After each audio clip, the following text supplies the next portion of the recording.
Folks, time now for the live Q&A portion of the Cowboys Report. First up from Big Misk, any possibilities that the Cowboys bring in Eric Berry? By the way, Big Misk has it right. Use hashtag Cowboys in the comment section if you want to have your questions featured on the show. I guess there's a possibility, sure. I worry about the medical side of things. I don't think that checked out very well for Eric Berry. That's a big reason why he's unsigned, despite the fact that he can sign at any point. So we'll see about Eric Berry. Obviously, I'm down to bring it in, but I don't have access to that medical history. And that's a big, big red flag right now for Berry and for really the Cowboys too. All right, Tyler Bryant, is Ced Wilson being slept on? He says coaches raved about him in training camp before he got hurt. What is his impact going to be?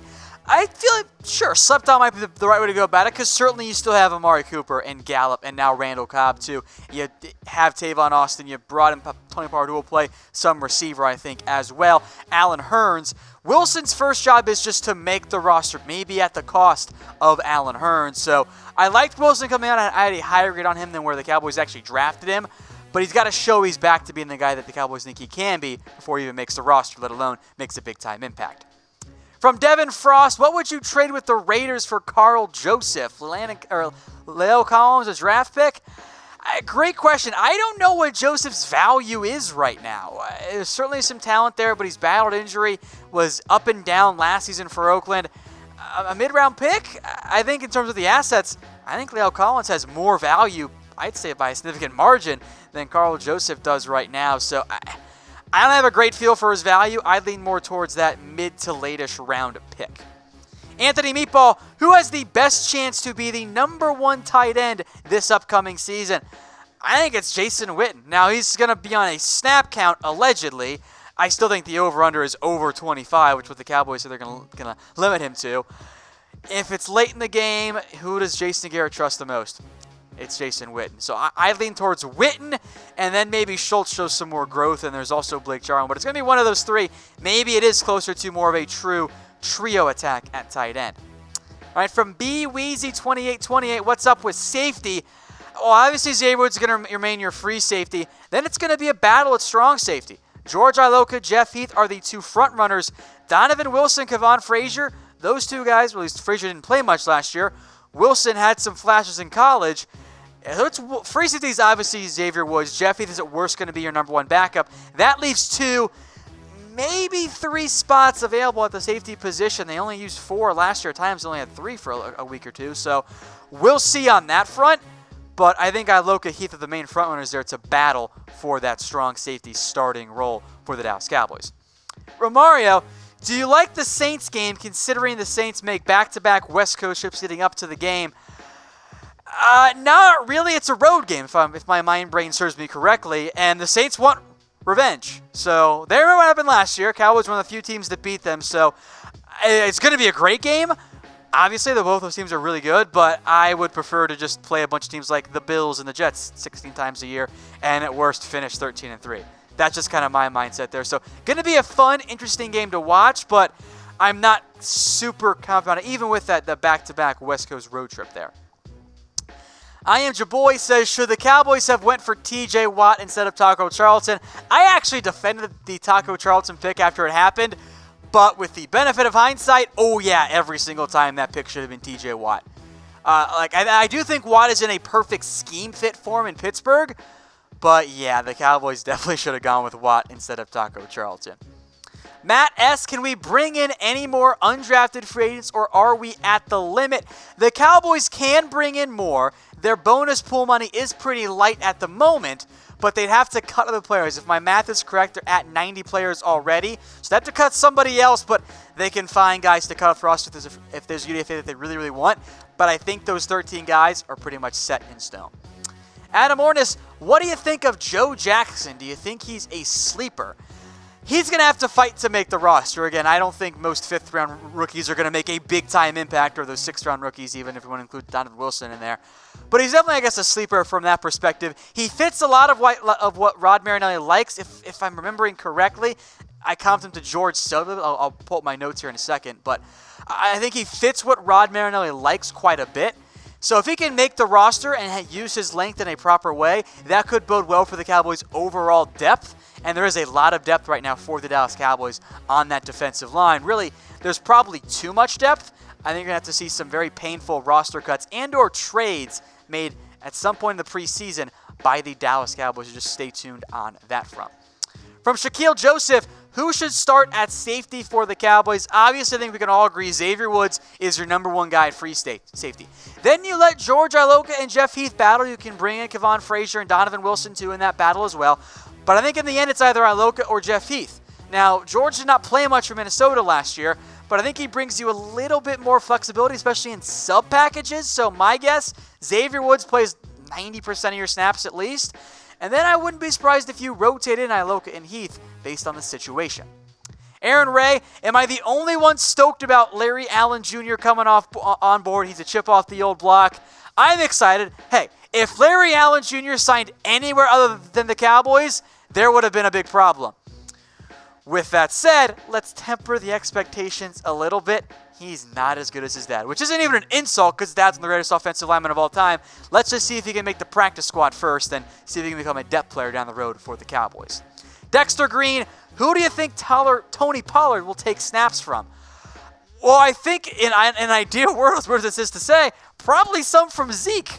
I don't think you want Zeke Elliott out there for, the same amount of snaps he took last year. You don't want him touching the ball 35, 40 times a game. Let's dial that back a little bit. Look, the guy had almost 400 touches. That needs to be a little bit lighter for the Cowboys. So from that perspective, he takes some of that. And I'd say some of the receivers too. You can take some from, well, there are really no snaps to take from Terrence Williams. Some from Cole Beasley's leftover portion. Some from Tavon Austin, a little bit. That's right that the Cowboys want to go. He's a versatile player, can play back, receiver, and special teams. Get him some snaps per game. I don't know if it's the full 30 the Cowboys want for him. If so, it's going to be a lot of Cobb and the leftover Cole Beasley snaps and Austin and Hearns. I think that's the route the Cowboys there are considering. Hop to God, why didn't we get Cedrick Woods as a free agent? I know Cedrick Woods is fast, but he wasn't that good of a player at Ole Miss.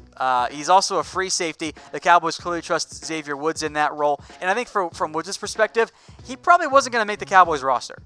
I really don't think he was, so he goes to Jacksonville instead, finds a slightly better chance to make a roster there. From J Farm D, if you look at Karl Joseph and Jeff Heath comps, you'll know why they will stick with Heath. They play different ways. Like Joseph, I think, is much more of a true in-the-box safety. Injuries have also been a big concern for Joseph, and yeah, Heath has problems, especially with missed tackles, but he's been pretty reliable. Low-end number 2, I think more of a high-end number 3 safety. Felipe Garcia, what's the possibility of trading La'el Collins to the Raiders? He means safety, Karl Joseph. There's been a lot of internet speculation on that front.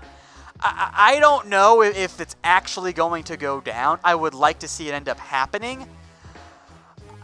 I think there's a chance. I just don't think it's the most likely chance there for the Cowboys. I think it's far more likely that they just stick with La'el Collins. Maybe they trade a draft pick for Karl Joseph. I kind of think it makes sense for both sides, but it's still pretty early, so I'm not expecting something to happen right now. Then again, I will be on my honeymoon in a matter of, like a week and a half, so I think from that perspective, there's going to be something crazy that happens there with the Dallas Cowboys.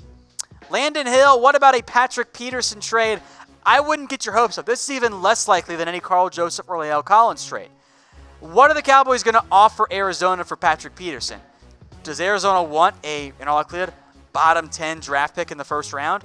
Do they want Byron Jones too? That's an option to include, but Jones is coming off hip surgery. His value is not going to be as much for different NFL teams, so I don't think you're going to see a Patrick Peterson trade for the Cowboys. If anything happens, I do think it is around La'el Collins and or Karl Joseph. Aron Ray, do you think bringing in Suh is still possible? Possible, sure, but they drafted Tristan Hill. They have Antoine Woods. They have Malik Collins. They have Tyron Crawford. I like Suh quite a bit. I don't know if you want to pay, let's just say, $6 million over at least this year for Suh, and then end up benching one of those other guys you've already invested in. So I don't think it happens. Stevie Mac23, what's the deal with the Cowboys not wanting to bring in competition for Brett Maher? Cole Tracy should have been a signing. I was very surprised the Cowboys did not bring in Cole Tracy. I will make note, Tracy's only had tryouts with the Packers and the Saints. He hasn't been signed by anybody. So, look, we got a long way to the preseason and true training camp there. I don't think what's going to happen, though, is the Cowboys aren't going to sign somebody at some point. I think you're right, Stevie. You got to bring in more competition for Brett Maher. There's no reason not to, right? So I know it's early and there wasn't that undrafted free agent, which did surprise me. There will be other players the Cowboys can bring in, which I think they should, to compete with Brett Maher. Fernando Gonzalez, if he would have taken Nasir Adderley at 58 and Chauncey at 90, are both day one starters. Well, I think, one, Xavier Woods is starting somewhere. And Nasir Adderley's not a strong safety. He is a true single high guy. I don't know if he'd start day one over Xavier Woods. Gardner Johnson can do a little bit of everything. He did not interview well with the Cowboys, so I think you're getting one day one starter there. Maybe it's Chauncey Gardner Johnson. I don't know if Adderley would start though over Xavier Woods, so that's more of a toss-up to me. Lucas, any chance they bring back Lance Dunbar or Alfred Morris to compete? I don't think so. Like, Lance Dunbar hasn't been actually playing in the NFL because of injuries in quite some time. Like, he was out of the league last year, so I don't know why you want to bring it back. And oh, by the way, you've pretty much got a better one now in Tony Pollard. Pollard, his upside is a souped-up version of Lance Dunbar. As for Alfred Morris, I mean, I know he hung around with the Niners last year, but he's average. You're better off going with Mike Weber or signing Jay Ajayi instead. Hey Cowboys fans, thanks for watching the Cowboys Report. If you haven't already, click right here to subscribe to our channel for all the best Cowboys coverage on the internet. That's news, rumors, highlights, mailbags, film studies, and a whole lot more. And I'm making your lives a little bit easier as well with the next Cowboys Report video right here.